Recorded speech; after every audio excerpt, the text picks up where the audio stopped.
Welcome back for another Try and Fly. Today we're looking again at a small aircraft, not a big jet, and we're looking in particular at the Vskylabs Tecnam P2600T. Vskylabs is a company that produces X-plane add-ons which are not kind of mainstream airplanes. All of the Vskylabs airplanes that I have seen, and I have quite a few of them, they are kind of special ones. There are things that probably the likes of Carnado wouldn't pick as a natural choice. So it's quite nice to have these. There are not only the Tecnam, there is a number of other ones, experimentals as well, even a flying boat. So I quite like Vskylabs. And recently they had updated their Tecnam, the P2600T. And you do get actually two versions of this aircraft. One is conventional avionics, and there is a G1000 version, and they actually redone it for XP11, and they actually now use the XP11 G1000, the Garmin 1000. So quite a bit of aircraft you get, and the prices I personally think are relatively moderate. So let's have a look at the aircraft in X-plane. Yeah, you get about 4 liveries. This is sort of an experimental livery here, and you do get, I think, 3 more. Oh, hail, hello. What are you doing there? I was actually in Friedrichshafen, Echo Delta November Yankee, which is this airport here. And when you see there in the back, see that here, these are the exhibitions halls for the Aero 2019. And I was actually at the Aero 2019, and I saw also the Tecnam, and I saw that particular type here. And it is actually, it's rather small and rather, it's not a very tall aircraft. And it's quite an interesting one because it looks pretty narrow in there. So I imagine with my 1.93 m and my long legs, I might actually feel a little bit cramped in the original if I would sit in there. And there's actually another speciality with this aircraft, and that's the engines. They use Rotax engines, and as far as I understand, these are engines that are used in lawnmowers and in ice scooters or something like that. So it's an interesting choice, but as far as I understand, these Rotax motors are quite reliable, and they use very little fuel. So the Tecnam seems to be a very good choice for flying schools if you want to offer twin engine training. So that's roughly what I know about the Tecnam, and why don't we have a look inside.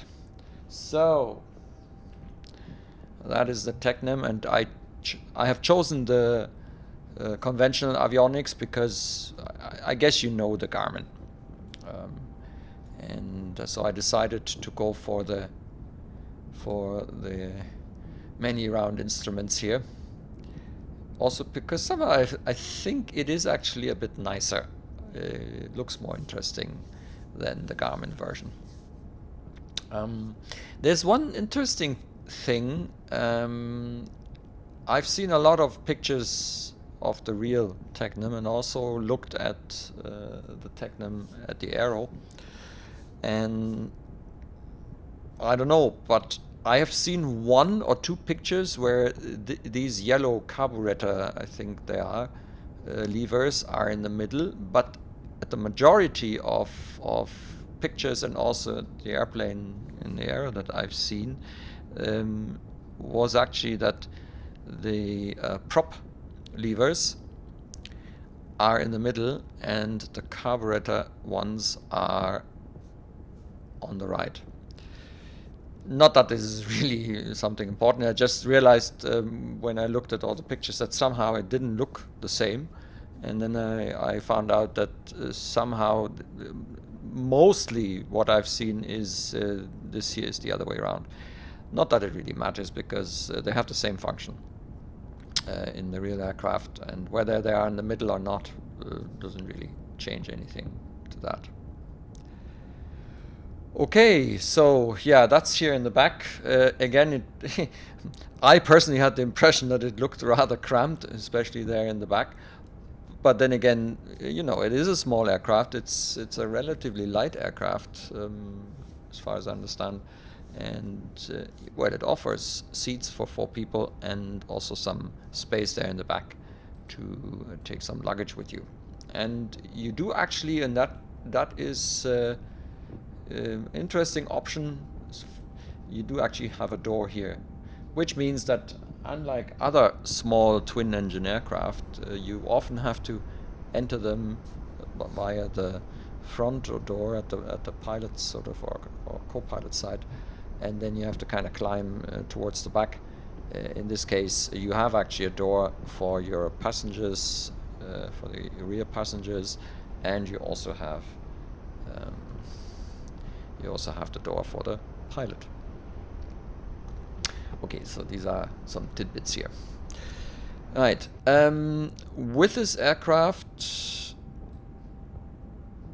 you can actually find a xchecklist clist.txt. You can see the name here. You'll find it on the forum. Just enter P2600T clist.txt. It is actually for the G1000, but you can, mostly you can use it also for the conventional, because it's the same type of information that is displayed. It's just that the location of some of the instruments, switches, and so on, they may differ slightly because the displays take a lot of room. By the way, since the last version, they have actually included a special updater, which is nice, but it can be a little bit, you know, I hate when things pop up like that, because I have my mouse close to the left side of the screen, but that's just the way it is. I don't know if you can actually auto update enabled, so I guess when you not that makes any difference. I don't know what would happen if you have show change lock. No, there is no change, so I'm not too happy about that, to be honest. But it actually ensures that you do get the latest updates automatically. So at the moment we're at version 6.01. Right. Is there anything else to see? Well, when we come to the details or the level of detail with the modeling, the outside model is okay. It's not a Coronado. It's not overly high resolution, so you can see actually a lot of corners. You know, it is a very simple model that they created. This particular livery here is actually one, in my view, is one of the better ones, because it hides a little bit the simplicity of the model. Well, you know, I mean, we're not flying outside the aircraft, we're not looking at the outside of the aircraft all the time, so it's not really that much of a problem. And it has another, well, probably advantage, and that is with a low-level modeling like this, it's not that it looks bad, you know, it's just, you can see that it's rather coarse at some areas here. You get good performance because it doesn't have to render a lot of points, you know. So has its advantages, may not look as great, and the same is also for the inside. Yeah, for example, the texturing here, it looks a bit odd. That actually, from the first day that I got this aircraft, I always found this a little bit strange. And when I looked at the real aircraft, it didn't look like that. So there's a bit of drawn quality, and again, you can see when you go close, you can see that, yeah, you know, here, like there are little corners instead of fully rounded. But again, having that actually saves frames, and it may not look great. Also, when you look at things like this here, is that supposed to be a corner or something? Maybe it is. Yeah, yeah, it's not the greatest. So it's not a Coronado when it comes to the looks. Okay, so I'm not going to concentrate on the looks. I'm actually going to concentrate on the aircraft itself. Okay, so let's close the doors. I think they both close. Yeah, that's what's. What we can do now is we can go with the help of the checklist, initial fuel quantity, refuel. Actually, how much fuel do we have? I think we should be fine. It's half a tank. That is more than sufficient for our usual round. And enter cabin and close doors. So I think that's what we have done. And that brings us to the pre-flight procedure. So parking brake is set. And I need to find things now because some time ago that I last flew this aircraft, but I thought that getting this this update now, the latest update, where they have improved things, not on the visual side, but they have improved a lot of the non-visual aspects of the aircraft. I thought let's give this a spin here. So all switches are in the off position. By the way, in the Garmin version, all these switches are black, and in the conventional version, they have made these switches white, I think. Okay, so that's done. All switches down. By the way, we also have a little bit here in the overhead. So when we look around, this is the engine start stuff. So basically here you will be able to turn on the fuel pumps, turn on the ignition, and then press that button to start the engine. And we're going to do this in a short while. Master switch, which turn on now, which is basically the battery. The master switch, and it's this one here.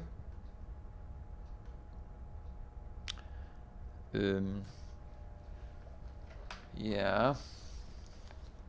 Should there not have been a little bit more? I don't know. Fuel quantity check.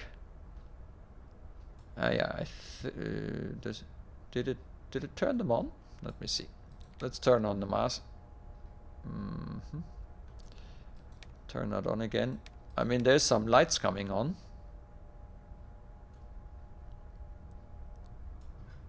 Okay, let's see if we find the fuel.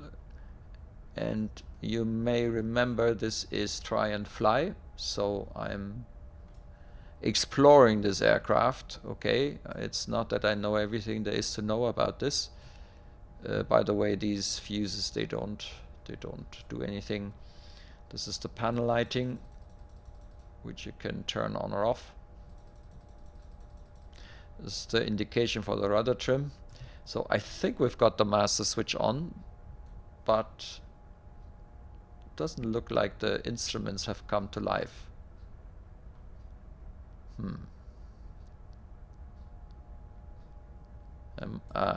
Do I need avionics for this?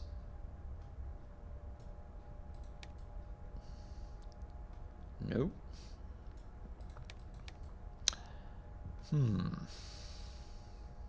Interesting. So that's the fuel pressure. Maybe we have looked at the wrong instruments here. That's temperature. That's the manifold pressure.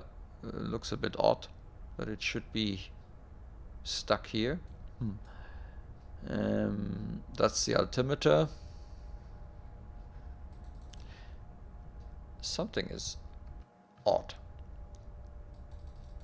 I'm not sure that that's right. Let's see. Okay, that works.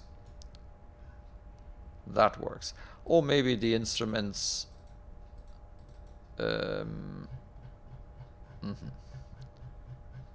Yeah, we need to actually set the pressure correctly in a moment. Okay. So what about this here? Ah, it does actually work. Okay, cool. So there's the fuel quantity. Does that mean now it's full, or does that mean it's not? I don't think that's correct indication. So somehow we haven't got the power for the instruments. I seem to be missing something. Something is missing. I just wonder what. Let's try and go through this fuel quantity check. Left fuel selector, left tank, right fuel selector, right tank. We have to go to the fuel selectors, which are, by the way, up here. And you basically set the fuel tanks to the respective for the engine. So for the left engine, you set the left tank. For the right engine, you set the right tank. So they, when they run both, they reduce the amount of fuel in the tanks equally. Then we are turning on the left pump.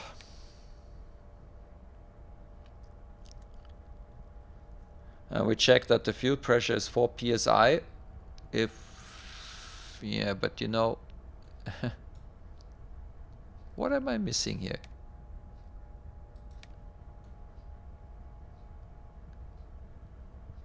Ah, there it is. Fuel pressure 4 psi. Yep. Ah, it's actually working. There we have it. Okay, fuel pressure for left fuel pump off.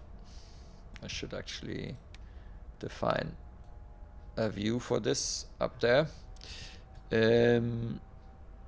Right fuel pump on. Did I not turn the right fuel pump on?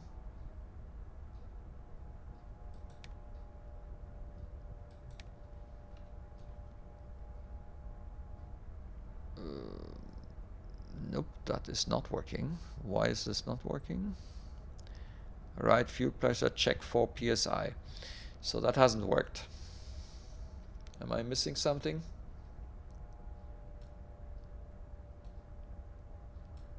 Did I do something wrong here?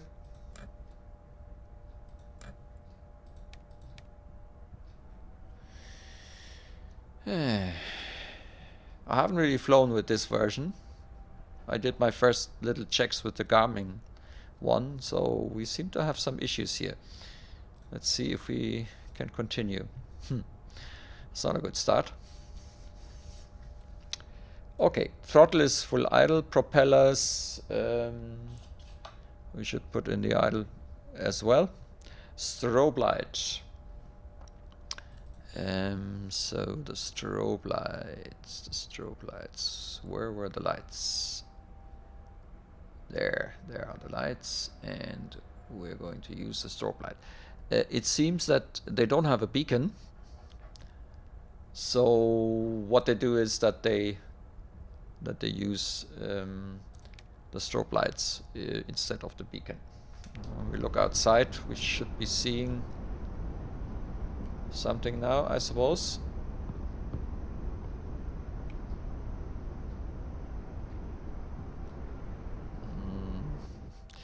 I don't know. This is strange. I'm you know, like I would expect a bit more life in the aircraft, but maybe I'm just wrong.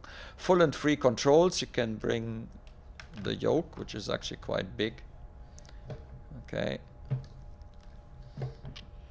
Yep. Flaps test full down and then full up. So we're using the flaps down key.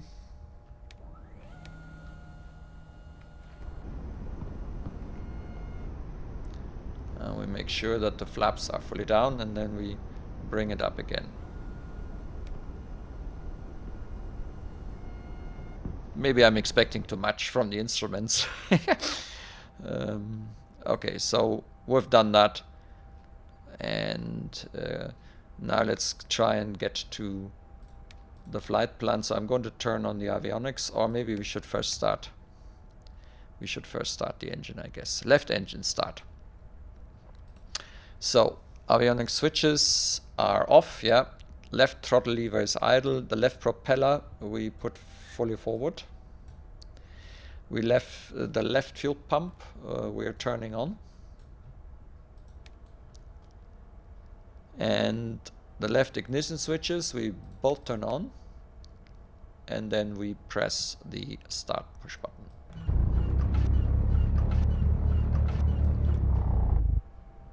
Okay, and that didn't work too well. Let's try that again.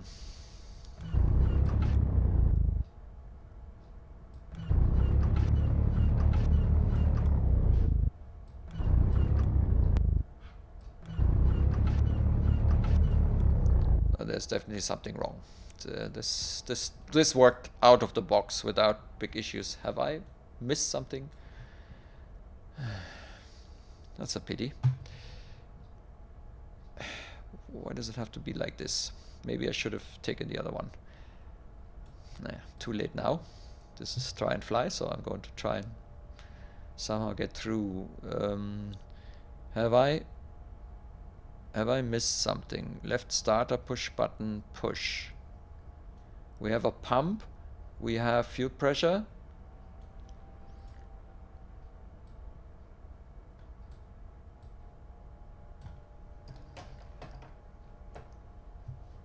Okay. Let's try that again.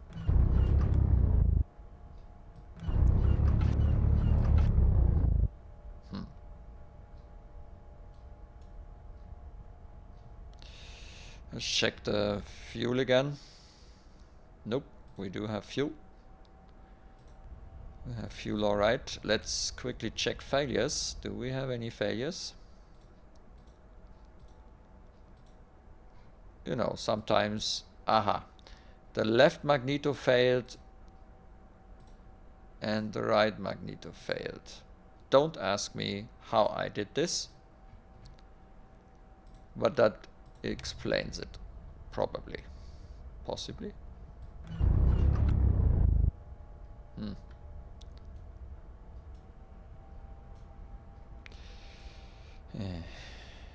Why does it always have to go like this? Oh, come on. That's not fair. What am I missing? Is it failing again? Let's see. Nope. Fuel and air. Prop. Start. Seems to be okay.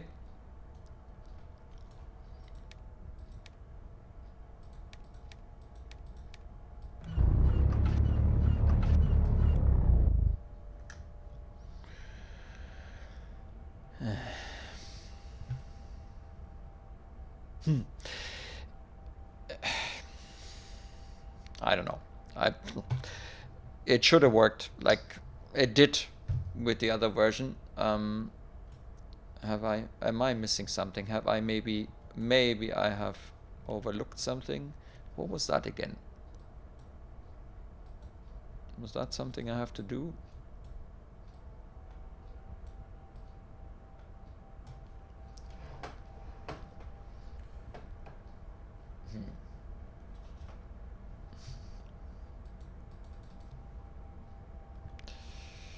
I don't know.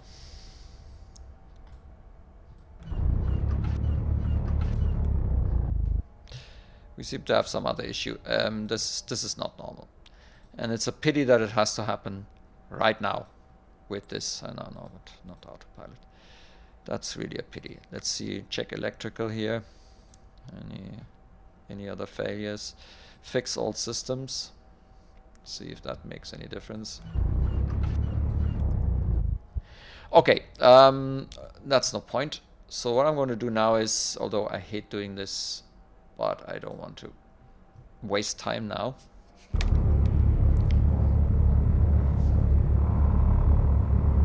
that's always a way how you can start an aircraft if things are not working out.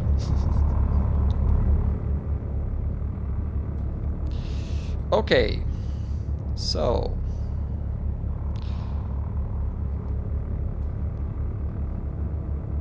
left throttle set 800 RPM.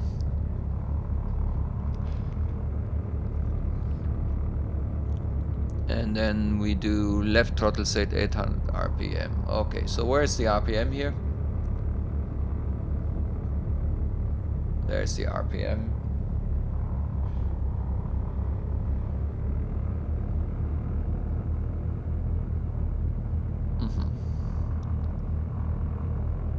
And I've got to start this one here.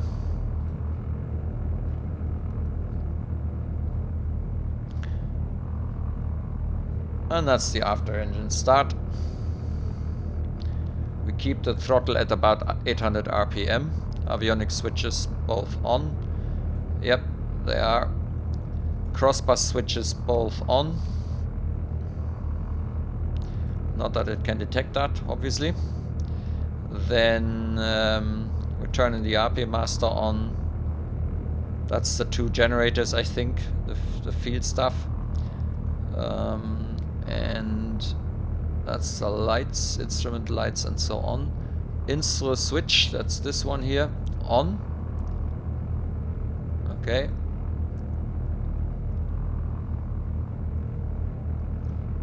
Is that manifold pressure changed? Yeah, it does change. Cool. Transponder is standby and all the nav radios. So what we're going to do now is we're going to put in the flight plan. So I go on flight plan. Nope. And we're going to find the flight plan that I already have.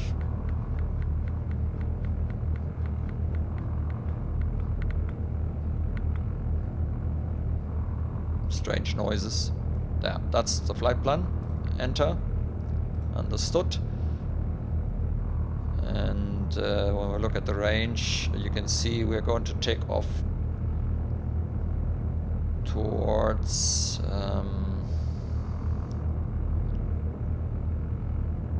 yeah, and then around here. Okay, so looks like we've got the flight plan. We can look at the waypoints. It's runway 24, which is kind of southwest. And then we have flying via RORAM and then then we return for an ILS approach.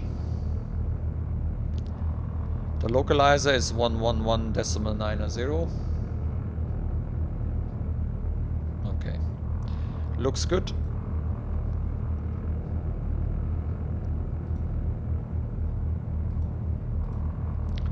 Okay, so ADF switch.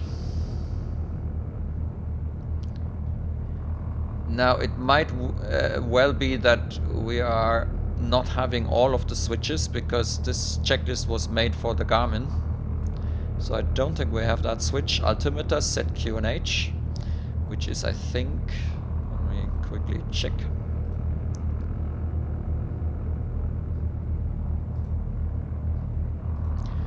Atmospheric conditions, 15 degrees and 2952.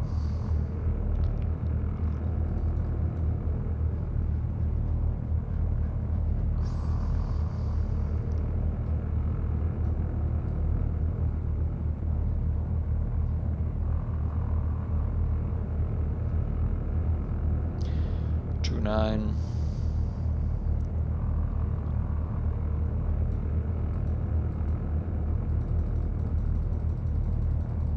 Five. 2, I think. Okay. Heading back. Align to runway.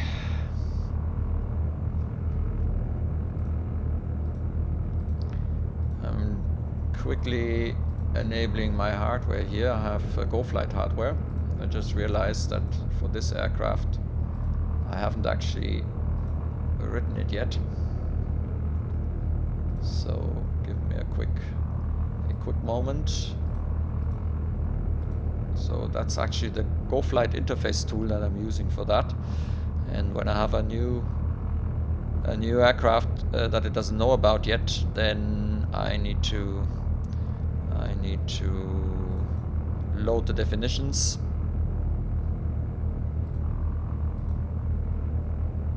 Uh-oh.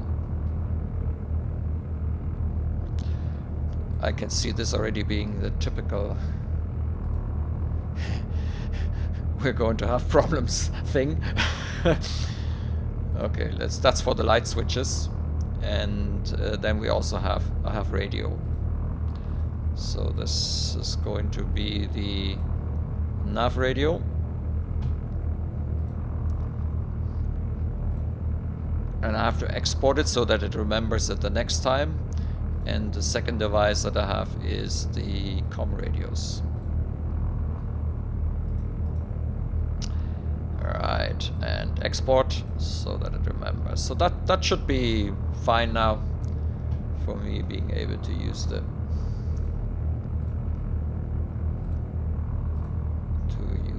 hardware. So very good. 237 I think is the runway heading. So I can put this already as a heading. But the thing is, again, we have, here's the heading by the way. Okay, so it's on 237. This checklist is for the Garmin version. Clock configured. Okay, let's see. There should be a clock here somewhere. Whatever you can configure here. That's not a very clear thing.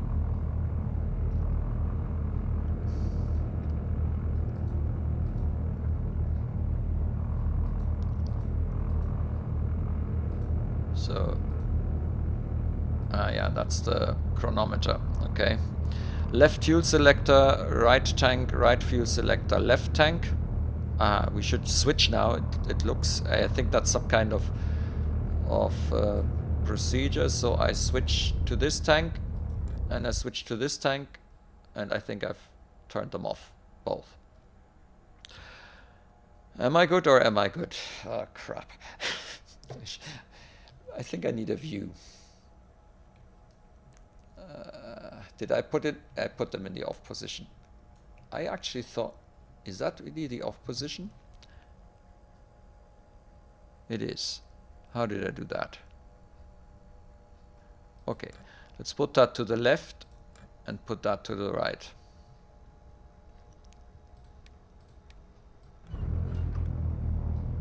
Okay, it's working now.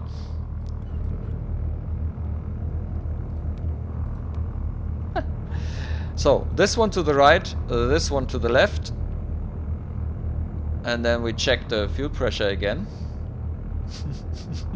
Okay, it's a bit over 2.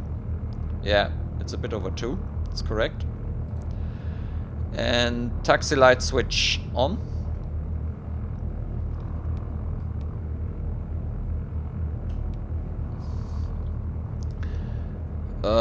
Park brakes release. So we are now ready. One thing we should do is we should change this to GPS so that the autopilot will follow the GPS, and this looks pretty much like the S-Tech 55, the one that they have now in the Cessna. So I have to now remember that in order to use this autopilot we need to do things. Yeah, and we need to actually use the heading. Okay. Right, so we should be ready for taxiing. Clear on the left, clear on the right, and off we go.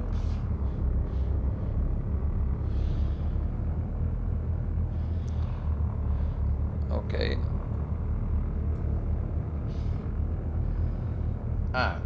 We have to put the props up, I think.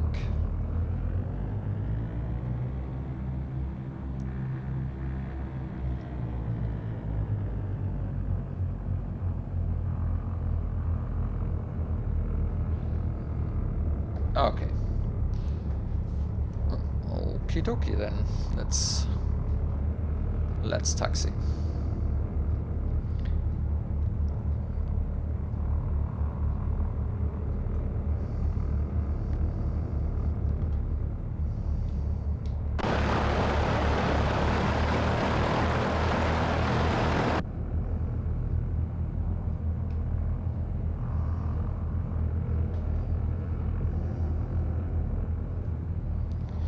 Okay, so the runway I think is over there, yeah.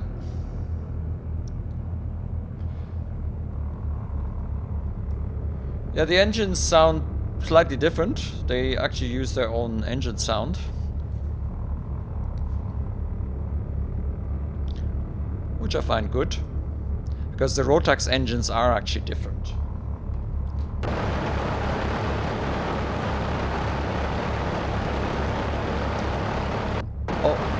Oh, and by the way, lights, taxi lights, landing lights and that kind of thing only are on the left side of the aircraft. And it looks actually a bit strange when you are in the dark, because the light's coming from one side.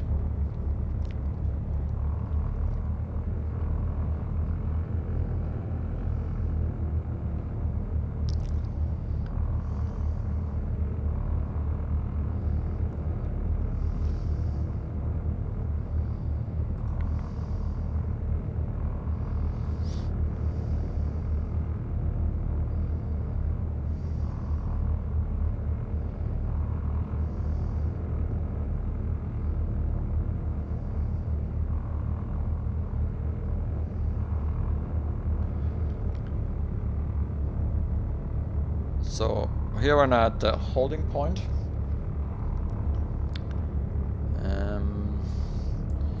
I think I'm going to change a little bit the views and also get my view for the top setup, because that was probably the reason why I messed up with the fuel tanks. Okay, there we go. And set the parking brake. Parking brake is set. Now comes the power test at holding point. Left fuel selector, left tank, right fuel selector, right tank. Okay, let's try and not mess up this time. Propeller, both full forward. Throttle, both 1650. So we're going to bring the power up now for 1650.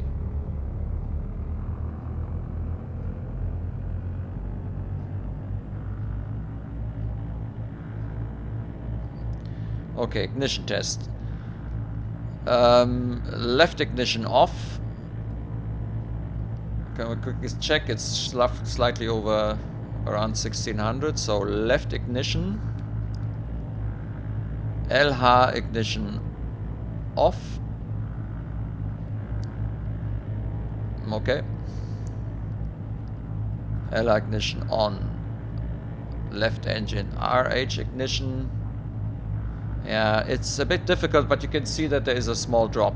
You see, it has gone down a little bit, but that's all normal. Yeah.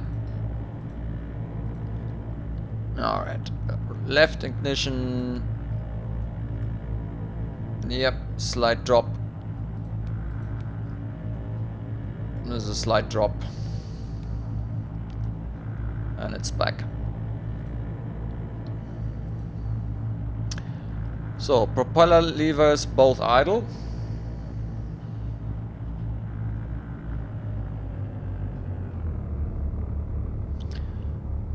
Check map in cruise. What is map? That's probably the manifold pressure. What's that? In cruise? Increase. Should it have increased? Really?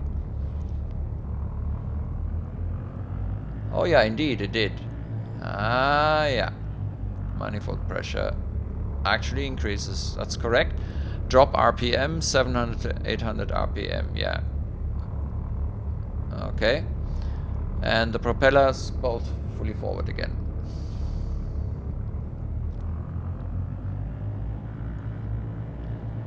Then throttle to 900 RPM.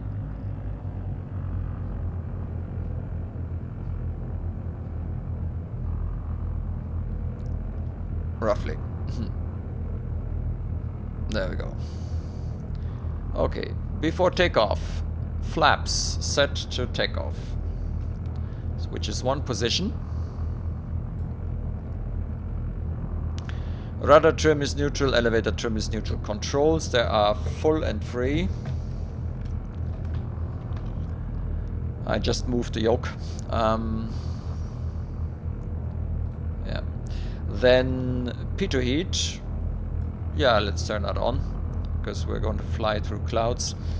Transponder, we're going to put the transponder on. Where is the transponder? Ah, there it is. 7000. We put it on Alt. Taxi light switch off. Landing light switch on.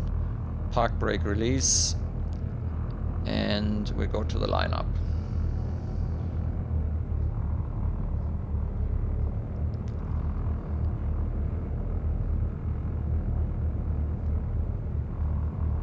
By the way, I have the new Ultra Weather XP 2.5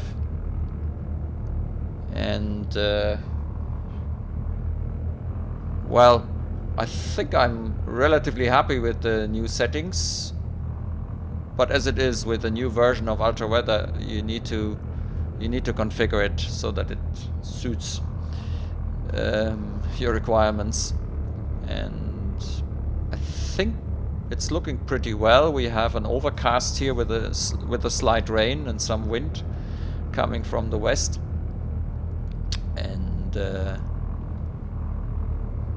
yeah, I think this overcast doesn't look too bad, and it's not as dark as it used to be in Ultra Weather XP 2.4.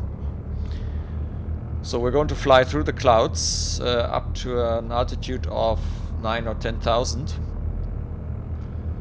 And we're then trying to follow along the route. So that's at least the plan. We set the parking brake. And then we apply full power. We rotate at 64 knots. And the initial climb was with roughly 75 knots. We need to trim for that. Heading back is aligned. It's hard to see. Yeah. Aligned with the runway. So now it is. Clock switch to timer. I think that's what we have, and we start the timer. Alright, fuel pump both on for takeoff. And the propeller is fully forward, the park brake is released. Throttle we now bring into the full forward position.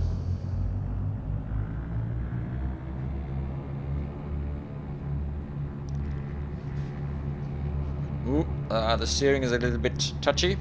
Okay, need to be careful. And when we reach 64, which is about now, I pull on the yoke and off we go. Positive rate, gear up.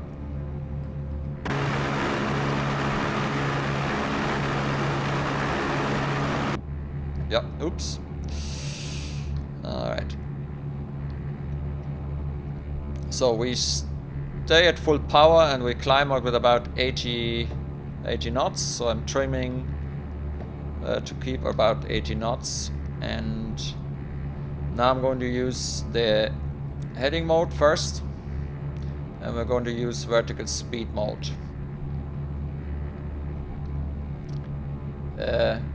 But not with minus. That is rubbish. What are you doing?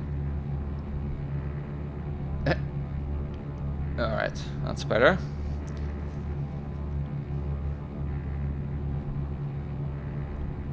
And now let's see. Nav, no. What was that? Nav.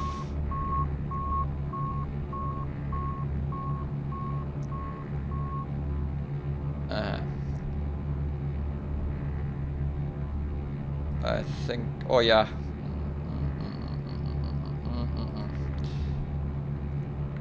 No. Come on. Direct to enter. Okay. I forgot to properly define the first waypoint. That's what happens. So we're still climbing out with 80 knots. Landing gears up, flaps we bring in. Taxi light can be off, landing lights can be off. Fuel pumps both off.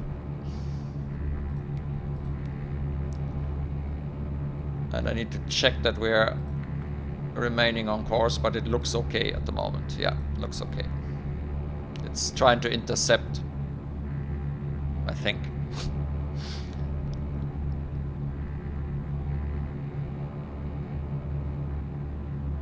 Okay. Ammeter is both positive, voltmeters, oil, everything is in the right. When we pass through the transition altitude, which we haven't yet.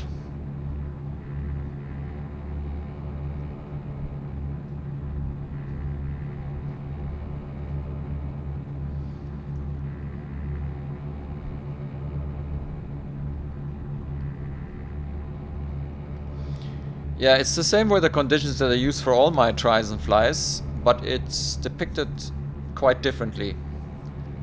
What I like with the new ultra weather is that it actually, there is brightness, because we are in a full day, and it was far too dark in ultra weather 2.4. It was like night almost.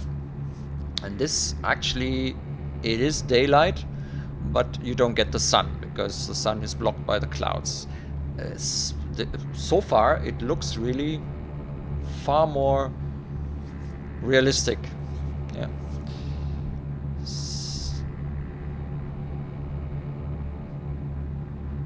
So climb speed 90 to 100 knots, 2250 RPM. So I'm going to take back the RPM now a little bit, so that we are in the green. We are at the transition altitude. Actually, I forgot to change 2995, 92, 2992. All right, and that is annoying. I don't really like that. 2992. We're not yet. We're not there yet, huh?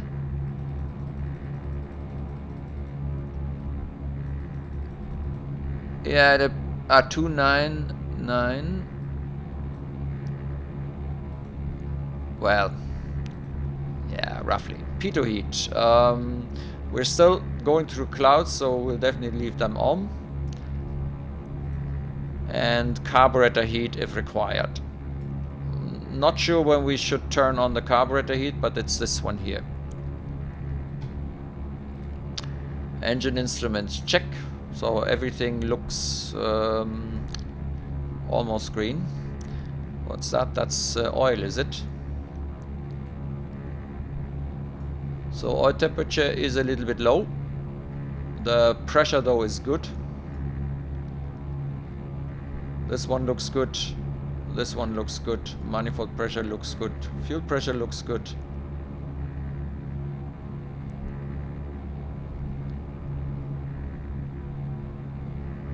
Very good. And we are now climbing through the clouds. Oh, by the way, if this is the S-Tech, we might actually not stop at my intended altitude. I need to watch out for that. I think we have turned in the meantime. Looks like it. Yeah, we have turned. So we're now following the GPS, the path here. Good. Engine instruments are checked. And we're not really yet at cruise level.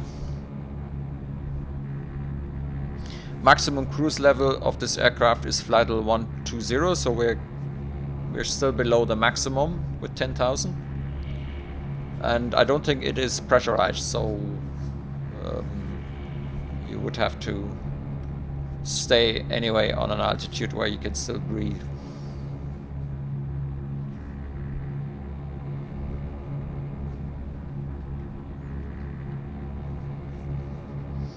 So we're now getting through the clouds, and the sunlight, it has become bright now.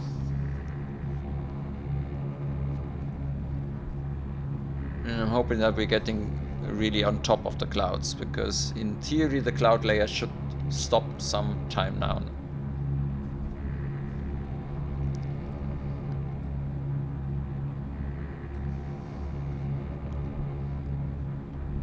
Yeah, almost at 10,000. Now I think I need to stop the climb myself, because there is no altitude yet you can dial in. You need to watch out for that, because this is not the Garmin version. So I'm clicking altitude hold now.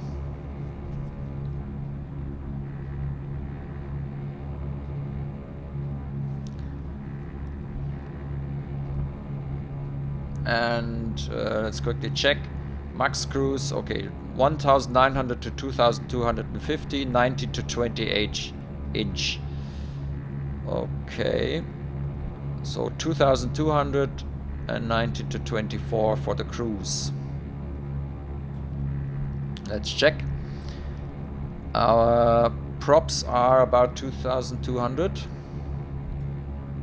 Are they? Yep, there's slightly below that actually. And we are 21, so we are in the range that they say.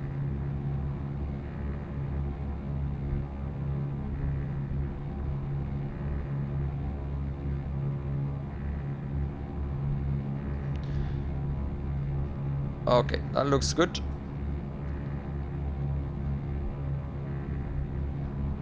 I'm quickly going to repeat the checklist. See if it still is happy with all the values. It is, yeah. So pitot heat we leave on, carburetor heat we don't need, engine instruments are checked. So that's the cruise checklist. Next would be the descent.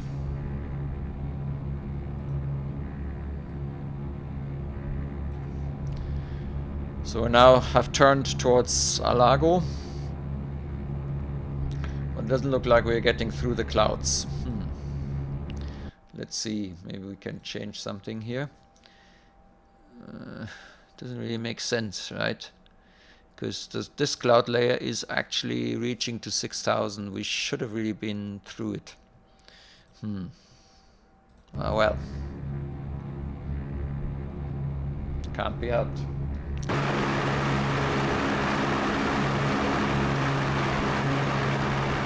What was that? That's strange.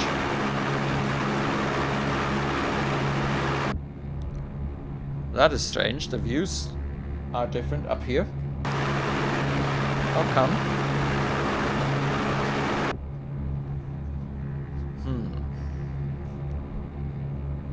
That's odd.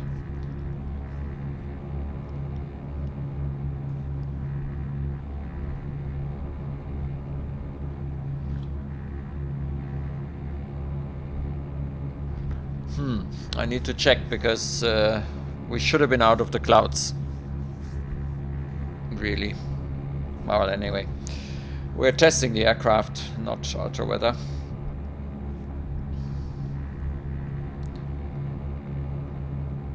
So, speed is now about 120. Staying quite stable there. The only thing is that the oil temperature is a little bit... is actually on the low side. But I'm not sure that I should use this, right? What happens actually when I use these? What is on and what is off? Good question.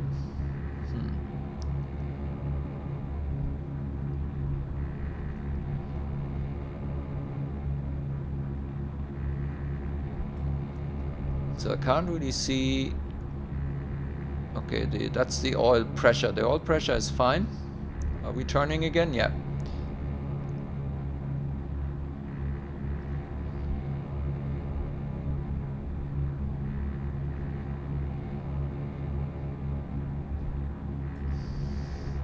Fuel quantity 50 liters. Coming down now.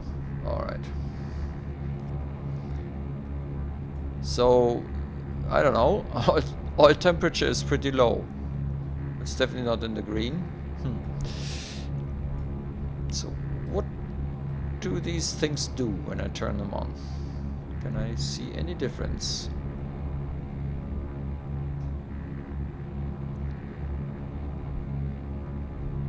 Not really, huh? I don't have the impression that it made any difference.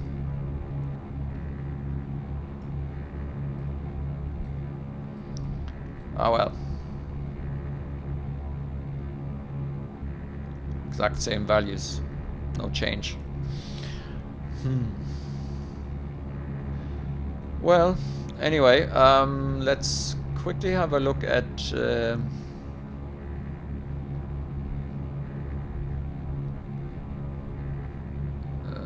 why is the strobes off? I think they should still be on. Yeah. Let's change the day of the time of day, and let's have a quick look at what this aircraft looks in the dark. So this is the night lighting, and I'm not sure that I can influence that. I have a feeling that this is coming on automatically, sort of. Let's see if we find a switch. Actually here, yeah, here are switches or knobs where I can put in a little bit more light.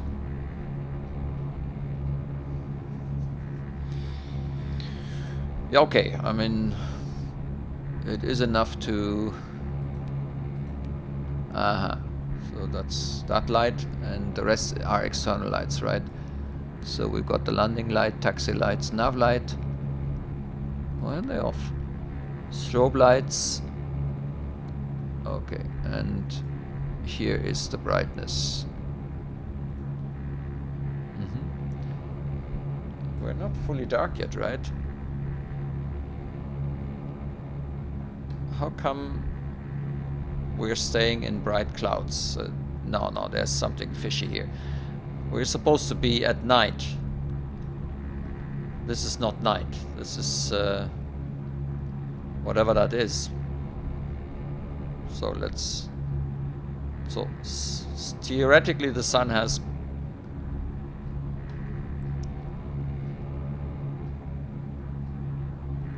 Okay, there's definitely something wrong. This is not correct. I think I need to look at other weather XP here, because that's not right. That can't be. Anyway, we are now approaching ROREM, which means that we need to start getting down.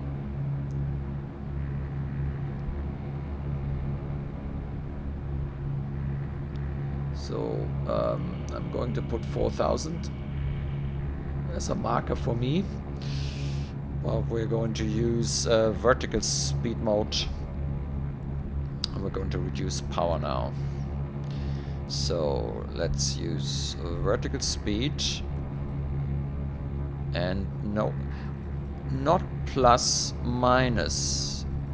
So when you press that button, it does not actually take whatever is here in the vertical speed. It just does its own thing.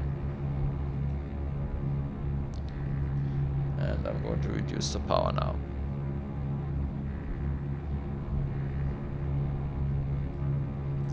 So for the cruise, what does the checklist say? 2100 RPM. Whoops.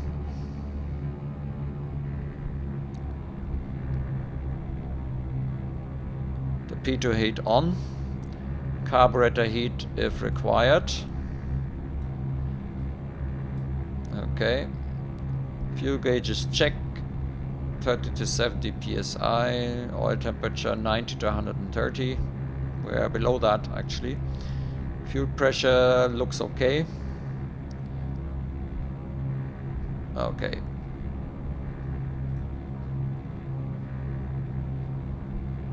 We're getting a little bit fast, so I'm reducing the manifold pressure.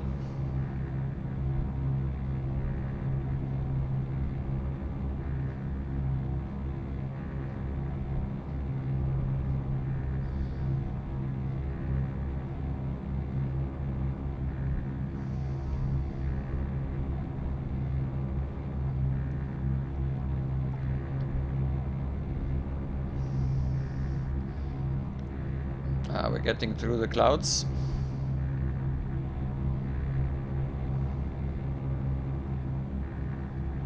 I mean, that is quite okay, but where we can't get into the dark is weird.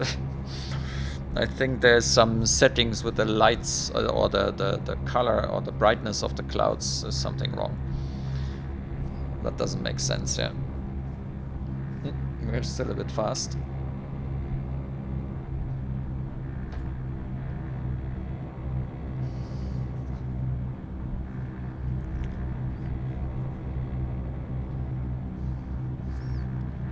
Oh, my checklist has disappeared. Hang on. Descent. So let's bring up the before landing. So we're now turning towards the ILS.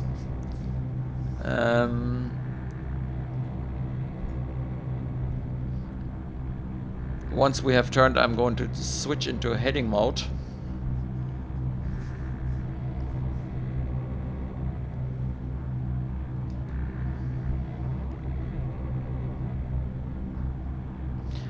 There's a bit of a repetition in the engine sound that I can hear.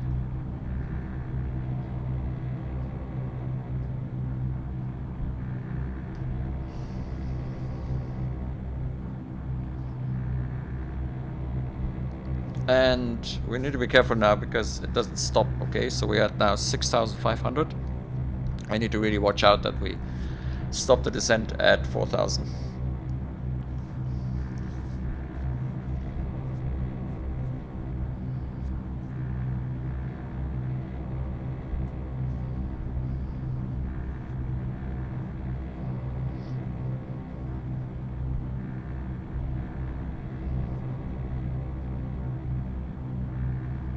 So we need to go towards ATREM. I'm going to switch now into heading mode.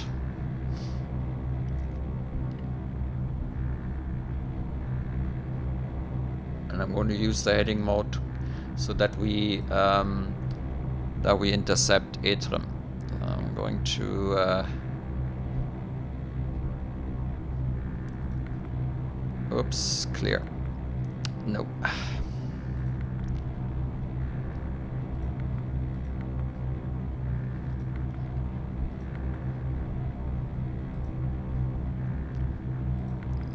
Okay, so let's go back into nav mode. 5,000. Transition altitude. What was our? Quickly check. 2952.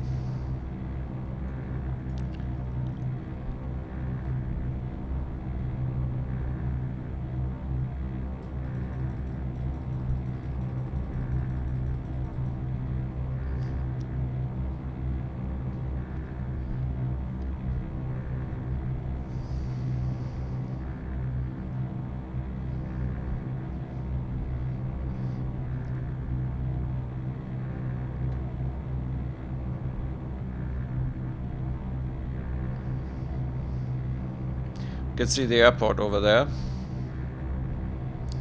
We're now slowly reducing speed again, which is okay.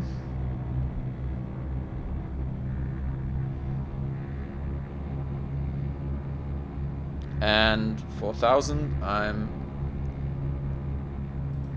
activating the altitude hold. And I switch to heading mode again. I'm switching to V-lock. Oops, I should have changed the heading though. Okay, let's turn back.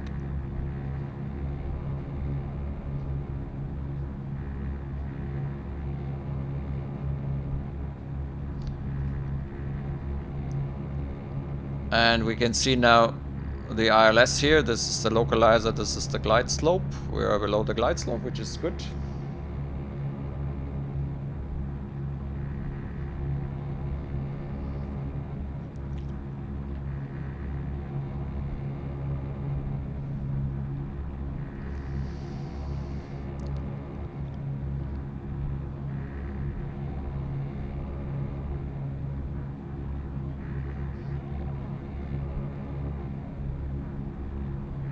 Now I'm going to arm the approach mode, nav approach.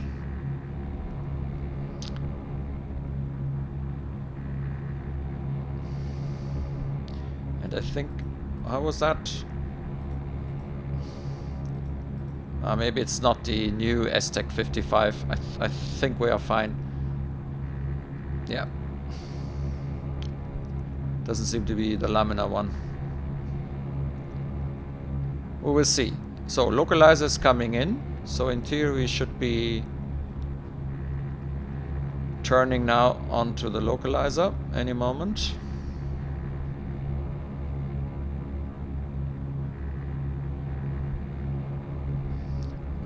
Change the heading now to 234.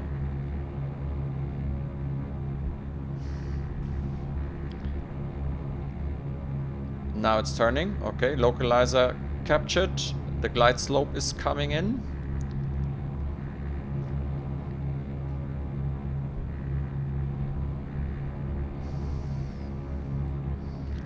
So approach speed 100 knots, downwind leg 90 knots, flaps takeoff, final leg 70 knots. Touchdown 65. So I'm going to bring the propellers fully forward. I'm going to turn on both fuel pumps. P2 hit stays on. The carburetors go up again. And I think it's on the glide slope. Very good. We need to reduce the speed.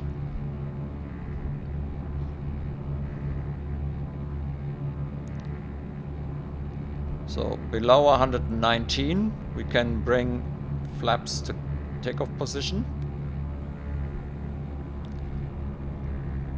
We turn the landing lights on.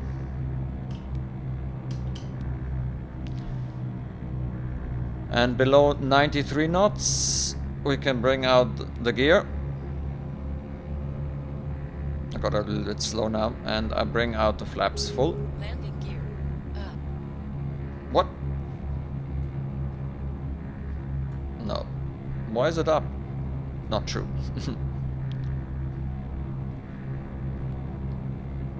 And now I need to be careful because I think we got a little bit slower.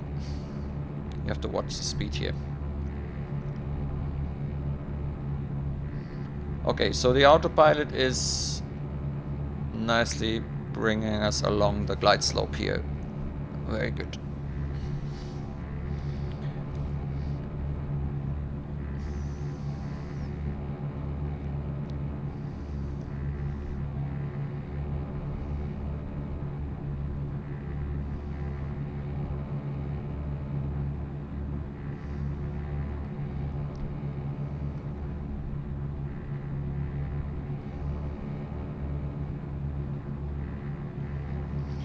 So now I'm going to quickly check if it's going to get night. Okay, below the clouds, see the clouds are far too bright. I think I need to do something here with the settings of the cloud. It's definitely not correct.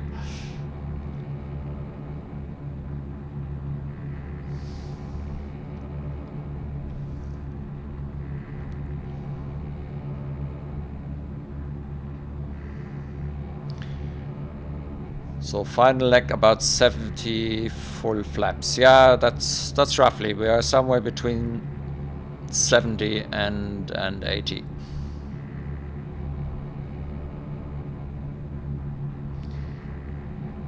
But our RPM is quite high. I'm not sure if this is okay. But they said that we should put them fully forward.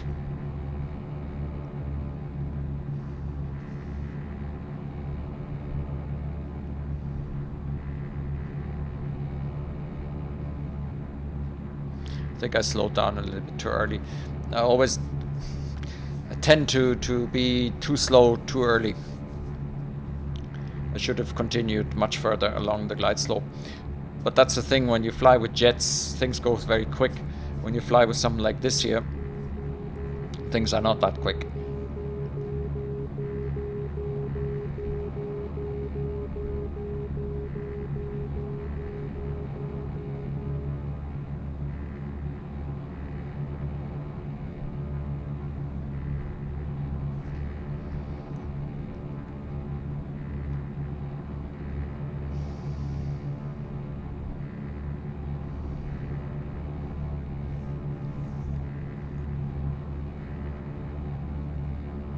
We have some turbulences here in the weather, and the wind comes slightly from the right, so it's pushing us slightly to the left.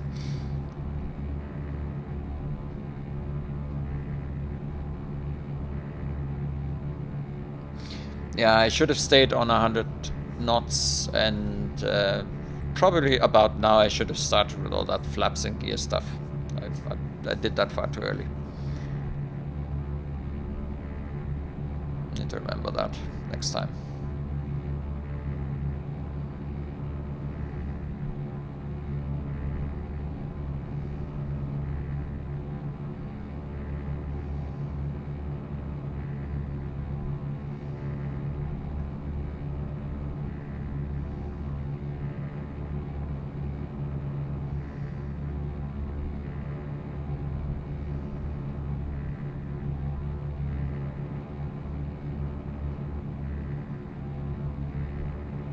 So the autopilot is holding us decently on the glide slope. I'm probably not going to do as decent a job when I'm taking over now.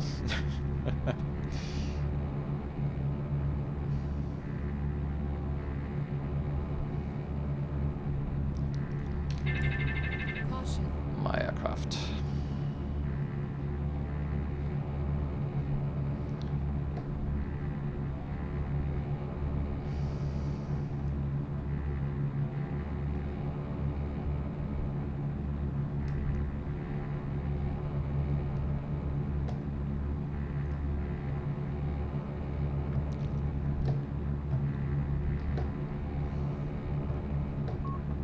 The turbulences don't make it easy.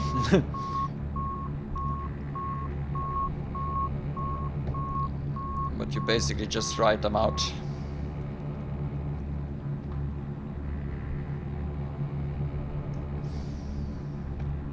And you need to use the trim.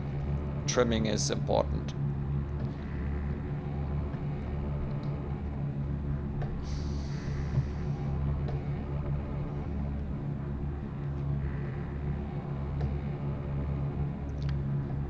All right.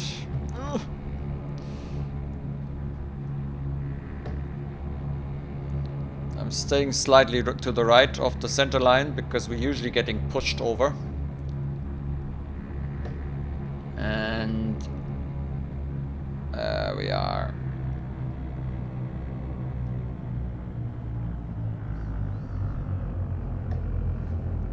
All right. Yeah, it is a little bit touchy on the ground, but it's not that bad.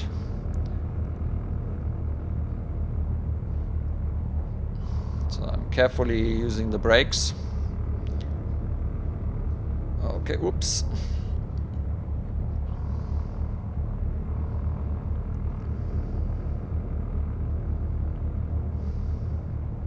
So we landed with about 60 knots, which is good.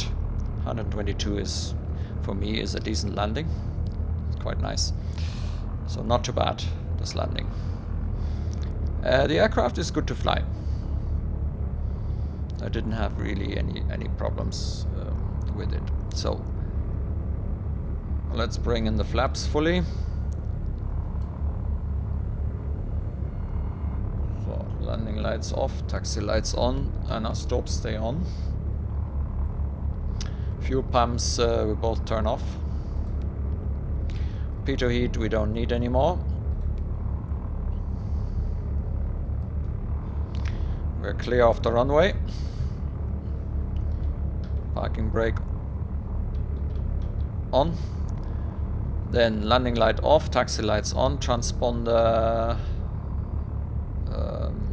Where's the transponder? Ah, there. It's that small thing. Standby. And then all trims and elevators neutral. So that one is neutral.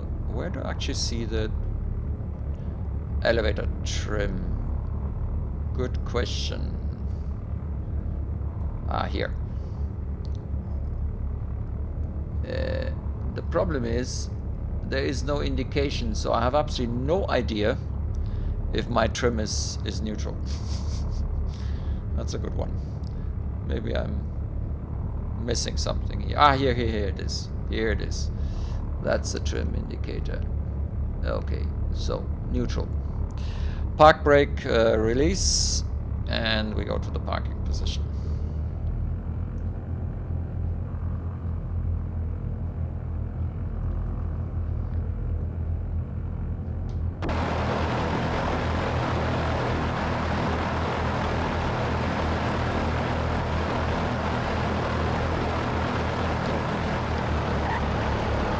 Getting very fast, very quickly.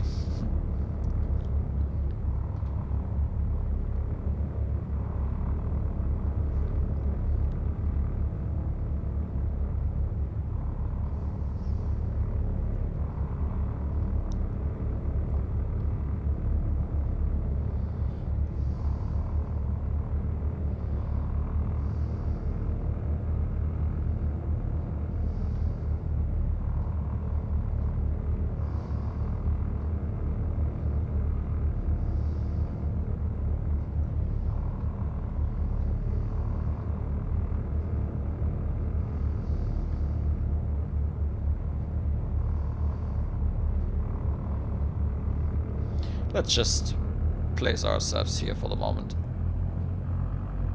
I'm not sure why we're not moving. Okay, now we're moving. Okay, that should do. And parking brake on. So propeller fully forward. Throttle 1 minute on 1200. These kamikazes here. For about 1 minute, 1200. Flaps fully up, fuel pump both off.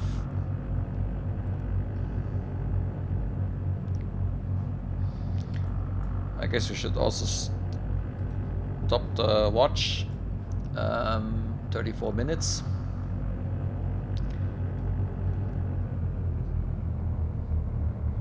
And now left engine, left ignition off, right ignition off. Right engine, left ignition off, right off.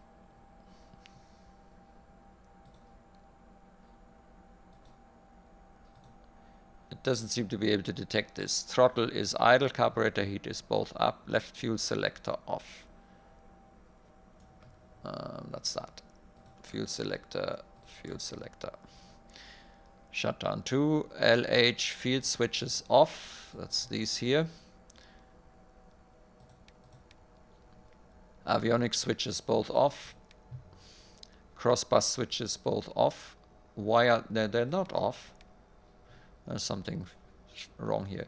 Instrument switch off. All light switches off.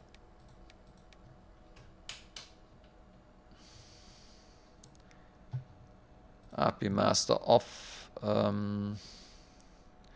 ADF switch off. And then the master switch off. And we open the doors. And that's it. That concludes our flight. With the Vskylabs Tecnam P2600T, a fine little aircraft. It flies very well. In the Garmin 1000 edition, you have now the full capabilities of your Laminar Garmin 1000, all the navigation and so on. What this aircraft doesn't have is the lip rain, sort of rain effects, glass effects. So it is a rather simple modeling, but it performs well, it flies well, and it looks quite nice. And by the way, it looks small. It is small. Yeah, I've been standing in front of it, and my head was easily almost at the height of the wings. So it's not a huge aircraft. It is actually a small one, and yeah, and they're still in production.